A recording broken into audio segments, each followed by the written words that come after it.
Ça m'offense, non, rien de ce qui vient de M. Estrosi ne m'offense, mais je vois qu'il se transforme au fur et à mesure des années en vieux gauchiste, reprenant les thématiques des milices d'extrême gauche antifa.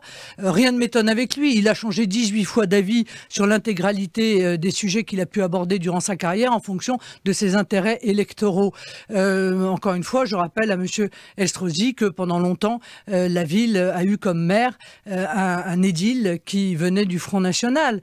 Que M. Médecin n'était pas particulièrement un gauchiste et pourtant il en était un adjoint. Bon, il fait exactement l'inverse de ce que fait la classe politique traditionnelle. En général, il démarre à l'extrême gauche et il termine dans la grosse droite bourgeoise. Lui, il fait l'inverse. Il commence dans la droite bourgeoise et il termine à l'extrême gauche. Parmi les signataires de cette tribune, hostile à votre venue, il y a le député Les Républicains Éric Ciotti, qui par ailleurs, lors du débat à l'Assemblée nationale sur le projet de loi Asile, Immigration, a montré une grande proximité avec les idées de votre parti.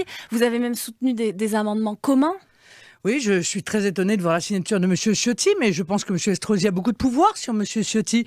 Ça démontre que M. Ciotti n'est peut-être pas l'homme libre qu'il souhaite montrer, en tout cas. Et si on ce qui est sûr, c'est que moi j'ai déposé un amendement pour la suppression du droit du sol, et malgré leurs propos de tribune, eh bien, aucun des députés LR n'a voté pour la suppression du droit du sol, ce qui est pourtant urgent.